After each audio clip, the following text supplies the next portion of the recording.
Trump ने दावा किया कि पाकिस्तान चोरी छुपे अपने परमाणु टेस्ट कर रहा है। तो अब सवाल ये आता है कि क्या सच में ऐसा हो गया है? क्या पाक ने अपना परमाणु चल दिया है? और उसी जगह पर क्यों इतने भूकंप आते हैं?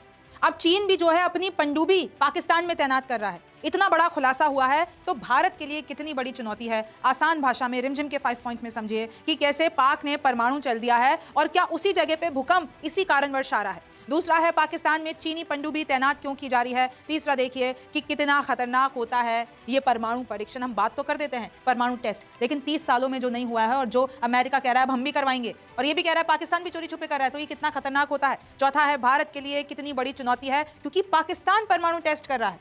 और पांचवा है न्यूक्लियर टेस्ट अगर करते पाकिस्तान पकड़ा जाता है तो उस पर क्या एक्शन होगा। नमस्ते, मेरा नाम रिमझिम जेठानी है और आप मेरा शो रिमझिम के 5 पॉइंट्स देख रहे हैं। सबसे पहले देखिए कि क्या पाकिस्तान ने सच में परमाणु टेस्ट कर लिया है, कर रहा है। देखिए थोड़ा सा आपको पीछे लेकर चलती हूँ। पाकिस्तान ने 28 मई 1998 को चगाई 1 में अपने 5 परमाणु टेस्ट एक साथ किए। फिर 30 मई यानी 30 मई उसी साल 1998 में चगाई 2 में एक और टेस्ट किया, यानी 6 कुल टेस्ट किए। और ये जो चगाई है वो एक तरीके से कोड नाम था और इसको कहाँ किया गया? पाकिस्तान में जो बलूचिस्तान है वहां पर ये न्यूक्लियर ब्लास्ट किया गया 1998 में। और उसके बाद उस पर एक्शन हुए थे, बहुत प्रतिबंध लगे थे, खैर वो अलग बात है। लेकिन बलूचिस्तान के चगाई जिले और खारन रेगिस्तान में ये जो परमाणु टेस्ट हुआ उसने पाकिस्तान की किस्मत बदल दी। और देखिए ये टेस्ट रास को पहाड़ियों पर हुए थे और अब कहीं ना कहीं ये दावा किया जा रहा है, ये कयास लगाए जा रहे हैं कि इसी स्थान पर एक बार फिर से इन्हीं पहाड़ियों में, इन्हीं गुफाओं में पाकिस्तान एक बार फिर से परमाणु टेस्ट कर रहा है। बलूचिस्तान के लोग, क्योंकि जब 1998 में न्यूक्लियर टेस्ट हुआ था, पाकिस्तान ने किया था, तो बलूचिस्तान के लोग खुद को पीड़ित मानते हैं। उन्होंने कहा कि बिना किसी वार्निंग के, बिना किसी की एक तरीके से हमारी परमिशन लिए उस जगह को न्यूक्लियर साइट बना दिया और आज तक हम उसका खामियाजा भुगत रहे हैं। आपको पता है परमाणु रेडिएशन कितना खतरनाक होता है, जनरेशन टू जनरेशन चलता है। फिर अब देखिए एक अर्थक्वेक लिस्ट के अगर हिसाब से मैं बात करती हूँ, क्योंकि ट्रंप ने दावा किया है कि भाई पाकिस्तान तो छुप छुप कर परमाणु टेस्ट कर रहा है, और एक अर्थक्वेक लिस्ट की अगर एक रिपोर्ट देखें वो उसके 10 साल के आंकड़े बता रहे हैं कि बलूचिस्तान में हर साल औसतन 29 भूकंप आते हैं। अब सवाल ये उठता है कि ये जो 29 भूकंप आ रहे हैं ये परमाणु टेस्ट के कारण आ रहे हैं या फिर इसके पीछे कोई ज्योग्राफी है। हालांकि इसका कारण भी देखिए, मैं आपको बता देती हूँ कि बलूचिस्तान जो एरिया है वो ऐसे ज्योग्राफिकली देखी जाए तो वो टेक्टोनिक प्लेट्स के एकदम बीच में है।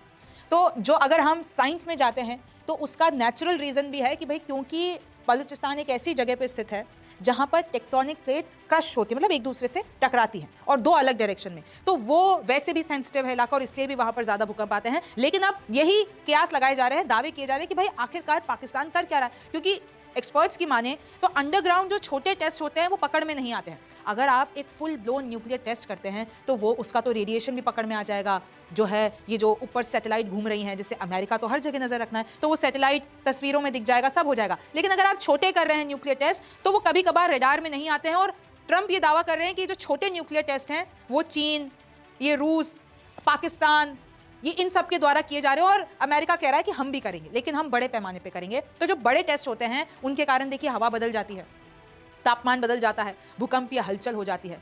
तो अब देखिए सोशल मीडिया पर ये जो बलूचिस्तान में भूकंप आ रहे हैं और जो ट्रंप का दावा, उन दोनों को जोड़ के देखा जा रहा है, लेकिन असलियत मैंने आपको बता दी है। अब दूसरा देखिए कि अचानक पाकिस्तान में चीन की पनडुब्बी क्यों तैनात हो गई है। जब ऐसी खबर आ रही है पाकिस्तान के लिए तो इसी बीच में ये क्या खबर आई है। तो देखिए पाकिस्तान ने चीन के साथ $5 अरब की एक नई डील की है। अगर इसको रुपीज में कन्वर्ट करती हूँ 41,500 करोड़ रुपए, ये एक सबमरीन डील हुई है, यानी कि पनडुब्बी डील हुई है। इसके तहत 2026 में पाकिस्तान को चीनी पनडुब्बियां मिलेंगी। उत्तर अरब सागर और हिंद महासागर में अब पाकिस्तान की जो निगरानी है वो इन पनडुब्बियों के सहारे अब वो बढ़ जाएगी। 2028 तक कुल 8 हैंगर क्लास पनडुब्बियां मिलेंगी चीन से। और देखिए चीन तो पाकिस्तान को न्यूक्लियर टेक्नोलॉजी में भी मदद करता है। पहली 4 पनडुब्बियां चीन में तैयार की जाएगी, बाकी की 4 जो है पाकिस्तान में असेंबल की जाएगी। तो इस वक्त आप देख रहे हैं, मैं आपको 2 अलग खबरें इसलिए बता रही हूँ ताकि आपको पता चले कि इस वक्त पाकिस्तान और चीन के बीच में क्या चल रहा है और कैसे भारत के लिए एक बड़ी चुनौती हो सकती है। पाकिस्तान की तकनीकी नौसैनिक निर्माण क्षमता में अब इजाफा हो गया क्योंकि उसको 8 पनडुब्बियां मिलने वाली है चीन के द्वारा। अब मैं आपको बता देती हूं, चाहे पाकिस्तान को पनडुब्बियां मिलने वाली है, चाहे चीन उसको ताकतवर बनाने की कोशिश कर रहा है, लेकिन भारत की ताकत के सामने अभी भी पाकिस्तान छोटा है, क्योंकि भारत के पास 293 पोर्ट हैं, 2 विमान वाहक हैं, 13 विध्वंसक यानी कि डिस्ट्रॉयर्स हैं, 18 पनडुब्बियां हैं, 8 तो अभी पाकिस्तान को मिलेगी। भारत के पास ऑलरेडी 18 पनडुब्बियां हैं। पाकिस्तान के पास, नेवी के पास करीब 121 पोर्ट हैं, विमान वाहक या विध्वंसक नहीं है। भारत के पास 3 न्यूक्लियर पनडुब्बियां हैं। तो देखिए अगर मैं कंपेयर कर लेती हूं तो भारत के आगे तो मुकाबला पाकिस्तान नहीं कर सकता, लेकिन पाकिस्तान धीरे धीरे अपनी ताकत बढ़ा रहा है। अब ये परमाणु परीक्षण की जो बात कही है, जो ट्रंप ने दावा किया है, वो कितना खतरनाक होता है ये भी आपको जानना जरूरी है। देखिए, न्यूक्लियर ब्लास्ट के लिए टेस्ट साइट चुनी जाती है। आप कहीं पे भी न्यूक्लियर ब्लास्ट करेंगे और आपको पता है कि उसका रेडिएशन, और अपने ही देश में करेंगे ना भाई, क्योंकि आप टेस्टिंग कर रहे हो, तो उसका तो बहुत बड़ा प्रभाव होगा। तो पहले आप एक ऐसी साइट चुनेंगे जो कि बहुत दूर हो, जो कि मेनली उसको पहाड़ों पे इसलिए रखा जाता है क्योंकि आपको अंडरग्राउंड टेस्ट करने पड़ते हैं, जमीन में छेद किया जाता है, फिर उसमें परमाणु उपकरण रखा जाता है। उसके बाद ब्लास्ट के बाद रेडियो एक्टिव मटेरियल बाहर ना निकले तो उस गड्ढे को बंद किया जाता है, बजरी, रेत और अन्य सामग्रियों से उसको ढका जाता है। फिर रेडिएशन मॉनिटर करने वाली मशीनें एक्टिव रहती हैं कि कितना रेडिएशन हुआ, कितना नहीं हुआ।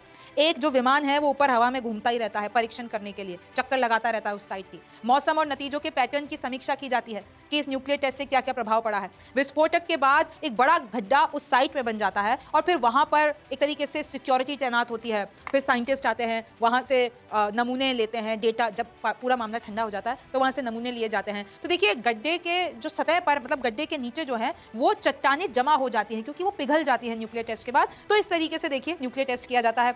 जरूरत इसलिए होती है न्यूक्लियर टेस्ट कराने की क्योंकि आपको यूरेनियम इनरिचमेंट करना पड़ता है, तो इसलिए भी जरूरी होती है। कुछ कहते हैं कि अगर आप न्यूक्लियर टेस्ट नहीं करोगे तो कमजोर पड़ जाएंगे, तो ये एक तरीके से मैं आपको बता दूं मिथ है, ऐसा कुछ नहीं होता है।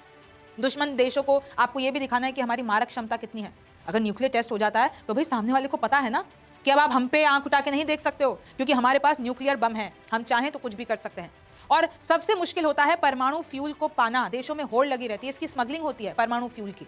जरूरी नहीं है कि बिना टेस्ट किए कमजोर पड़ जाएंगे परमाणु, वो एक थ्योरी फैला दी गई है कि अगर आपने टेस्ट नहीं किए तो कमजोर, हालांकि ऐसा कुछ होता नहीं है। और देखिए, बगैर धमाका किए भी संभव है कि आप अपना न्यूक्लियर परीक्षण, देखिए फुल ब्लोन टेस्ट तो नहीं कर पाएंगे जैसा जो ट्रेडिशनली होता है, लेकिन जैसे अभी रूस ने किया, रूस ने अपने 3 ताजा हथियार टेस्ट किए। एक मिसाइल जो कि न्यूक्लियर पावर्ड है, एक उन्होंने एक समुद्री ड्रोन लॉन्च किया और बोला कि न्यूक्लियर पावर्ड है, लेकिन उसमें असल में परमाणु इस्तेमाल नहीं किया। कंप्यूटराइज तरीके से, टेक्नोलॉजी तरीके से उसको परीक्षण किया, असल में न्यूक्लियर छोड़ा नहीं उन्होंने। विस्फोट में सुरक्षा और रेडिएशन की गारंटी नहीं। अब आप सोचिए, अगर आप एक परमाणु परीक्षण करा रहे हैं तो उसमें कोई गारंटी नहीं होती है कि रेडिएशन कितना दूर तक फैलेगा, नुकसान कितना गहरा होगा। अगर आपसे थोड़ी सी भी चूक हुई तो आपका खुद का देश भी बर्बाद हो सकता है उस रेडिएशन से, अगर आपने ठीक से नहीं किया। और बहुत पहले ऐसे किस्से भी, आपको पता है, एक रिपोर्ट बताती है अमेरिका में जितने भी परमाणु परीक्षण हुए हैं तकरीबन 7 लाख लोगों की मौत हो गई है। हालांकि जब भारत ने किया था तब ऐसा कुछ नहीं हुआ था, हमने बहुत ही कंट्रोल तरीके से किया था। 1998 में पोखरण में हमने लास्ट न्यूक्लियर टेस्ट किया था। और अब ऐसा कहा जा रहा है कि कहीं ऐसा ना हो, अगर इस रेस में, परमाणु रेस में, अगर पाकिस्तान अपने आप को आगे बढ़ा रहा है तो फिर भारत को भी कोई कदम उठाना पड़ेगा, उसको भी कुछ टेस्टिंग करनी पड़ेगी। खैर, वो बात की बात है। तो देखिए, न्यूक्लियर परीक्षण करना इतना भी आसान नहीं है। वैज्ञानिक और तकनीकी तैयारी होती है। 6-12 महीने तो आपको डिजाइन, 6 से 12 महीने आपको डिजाइन तैयार करने में लग जाते हैं। 500 से 1000 वैज्ञानिकों की टीम काम करती है, साइंटिस्ट काम करते हैं। यूरेनियम या प्लूटोनियम को आपको एनरिच करना पड़ता है। लॉजिस्टिकल तैयारी में आपको 3 से 6 महीने लग जाते हैं। तो एक बहुत लंबा मतलब प्रोसेस है। ऐसा नहीं कि रातों रात आपने सोचा कि हम न्यूक्लियर टेस्ट करेंगे और आपने, तो बहुत लंबे टाइम से ये प्रोसेस चलता है। और अक्सर देखिए, अगर हम पाकिस्तान की बात कर रहे हैं, पाकिस्तान में चगई या फिर किरथार पहाड़ियां इस्तेमाल होती हैं न्यूक्लियर परीक्षण के लिए। वहाँ गहरा गड्ढा, यानी 500 से 1000 मीटर तक का गड्ढा उनको खोदना पड़ता है। पिछली बार भी उन्होंने किया था। और देखिए, पाकिस्तान ने अभी तक CTBT पर हस्ताक्षर नहीं किया है, यानी पाकिस्तान इज फ्री कि वो न्यूक्लियर टेस्ट कर सकता है, उसको कोई रोकेगा नहीं। लेकिन फिर भी इंटरनेशनल लॉज तो हैं न्यूक्लियर के, मैं वो आपको आगे बताऊंगी। पाकिस्तान को चीन की मदद मिलती रहती है, वो चाहे टेक्नोलॉजी हो, चीन चाहे सहायता हो, किसी भी मामले में चीन पीछे नहीं है, पाकिस्तान को सारी सहायता दे रहा है। अब चौथा पॉइंट यह है, भारत के लिए कितनी बड़ी चुनौती है। भारत के लिए मैं आपको बता दूं, क्षेत्रीय सुरक्षा बैलेंस बिगड़ेगा। पाकिस्तान के परमाणु हथियार, सवाल यही आता है कि भारत में कितना अंदर तक अटैक कर सकते हैं। अब जरा मैं आपको बता देती हूँ, नॉर्मली देखा जाए पाकिस्तान से दिल्ली की दूरी तकरीबन 500 से 600 किलोमीटर है। मुंबई 1000 किलोमीटर दूर है पाकिस्तान से, कोलकाता 1500 किलोमीटर से ज्यादा दूर है। अब जरा आते हैं कि पाकिस्तान के पास कौन कौन सी ऐसी मिसाइल हैं जो अगर वो छोड़ता है तो नुकसान कहां कहां तक पहुंच सकता है। छोटी रेंज वाली मिसाइलें सीमा के पास के इलाकों पर हमला कर सकती है अगर पाकिस्तान छोड़ता है। जैसे कि इनके पास नस्र है, हातिफ 9, उसकी रेंज है 70 किलोमीटर, यानी जम्मू कश्मीर या पंजाब के बॉर्डर तक उसकी रेंज है, वहां तक हमला कर सकता है। गजनवी हफ्त 3 रेंज जो कि 290 किलोमीटर की रेंज है, अमृतसर जालंधर तक जा सकती है। अब्दाली हफ्त 2 रेंज यानी 450 किलोमीटर, मैं आपको समझा देती हूँ, चंडीगढ़ दिल्ली के बाहरी इलाके राजस्थान के बॉर्डर तक उसकी रेंज है। फिर पाकिस्तान के पास है शाहीन 1 हथ 4 रेंज यानी 650 से 900 किलोमीटर, जो कि दिल्ली, लखनऊ, जयपुर या कानपुर तक की रेंज है। गौरी रेंज इसकी है 1300 किलोमीटर, जो कि भोपाल, लखनऊ या कोलकाता यानी मध्य भारत तक पहुंच सकती है। बाबर 700 किलोमीटर की रेंज है, क्रूज मिसाइल है, कहा जाता है कि रडार में नहीं आती है, दिल्ली या हरियाणा तक इसकी रेंज है। शाहीन सेकंड रेंज है 2000 किलोमीटर, यानी मुंबई, बेंगलुरु, हैदराबाद, चेन्नई वहां तक की रेंज है। फिर शाहीन थर्ड, इसकी रेंज है तकरीबन 2700 किलोमीटर, यानी अंडमान और निकोबार तक भी पहुंच सकती है। दक्षिण भारत के सबसे कोने के इलाके में पहुंच सकती है। अबाबिल, इसकी रेंज है 2200 किलोमीटर, यानी पूरा भारत कवर हो सकता है। पाकिस्तान के पास रेंज तो है, लेकिन भारत के पास भी बहुस्तरीय बैलिस्टिक मिसाइल डिफेंस है और इससे 5000 किलोमीटर तक की रेंज है हमारे पास कि अगर कहीं से भी हमला होता है हम अपने आप को प्रोटेक्ट कर सकते हैं। हमारे पास सरफेस टू एयर मिसाइल है, S-400 है, बराक 8 है, आकाश सीरीज है, स्पाइडर है। एयर डिफेंस सिस्टम के मामले में कोई भी पाकिस्तान की तरफ से हमला, भारत उसको डिफेंड कर सकता है।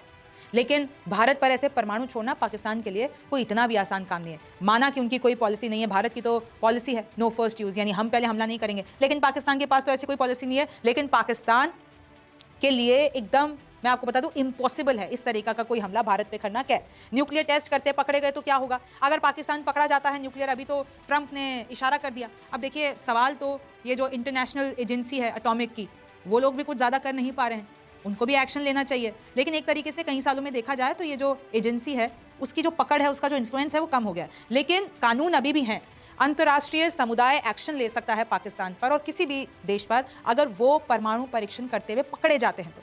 ना तो कोई विदेशी मदद मिलेगी, अगर पाकिस्तान पकड़ा गया तो पाकिस्तान को कोई भी विदेशी मदद नहीं मिलेगी, ना उसे कोई लोन मिलेगा, और अमेरिका उस पर आर्थिक और सैन्य प्रतिबंध और लगा देगा। अभी जो ट्रंप दोस्त बने फिरते हैं, तो अगर वो पकड़े गया पाकिस्तान तो अमेरिका को ही उन पर प्रतिबंध लगाना पड़ेगा पाकिस्तान पर। जापान और यूरोपियन यूनियन तुरंत मिलिट्री बैन लगा सकते हैं।